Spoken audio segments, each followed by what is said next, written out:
अस्सलाम वालेकुम नाज़रीन, मैं हूं गुलनाज़ ज़ाहिद। आप देख रहे हैं अंडरग्राउंड न्यूज। अब लोग करते हैं अहम खबर की तरफ। पाकिस्तान और बरतानिया की मुमताज कारोबारी शख्सियत और मालवन और 10th एवेन्यू लाहौर के चीफ एग्जीक्यूटिव राना इम्तियाज अहमद की लाहौर के कारोबार, सियासी, सिविल सर्विस दोस्तों की इजाज़त में राना हाउस MM आलम रोड पर पुरतकल्लुफ़ दावत का एहतमाम किया गया, जिसमें कारोबार पाकिस्तान के सियासी मुआशी हालात पर भी सैर हासिल गुफ्तगू की गई और खास तौर पर 6 सितंबर की मुनासबत से पाकिस्तान पर अपनी जान का नजराना पेश करने वालों शुहदा को खराजे तहसीन पेश किया गया।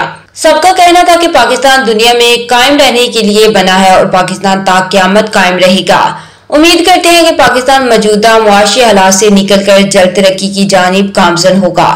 शिरकत करने वालों में बरतानिया से आए हुए सीनियर सहाफी आरिफ चौधरी, सीनियर सियासतदान और पाकिस्तान पीपल्स पार्टी के रहनुमा नवीद चौधरी, पाकिस्तान के मुमताज कानूनदान barrister Adnan Ahsan, cartoonist Javed Iqbal, senior सहाफी GNN Mohsin Bhatti, retired deputy commissioner Arif Khan, senior police officer Tariq Qureshi, businessman Ali Anwar, businessman Zohaib Rana, barrister Suleman Aslam, businessman Faisal Sunny और दूसरे शामिल थे।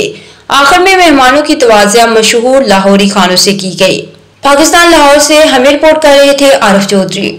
मज़ीद बाखबर रहने के लिए देखते रहिए अंडरग्राउंड न्यूज।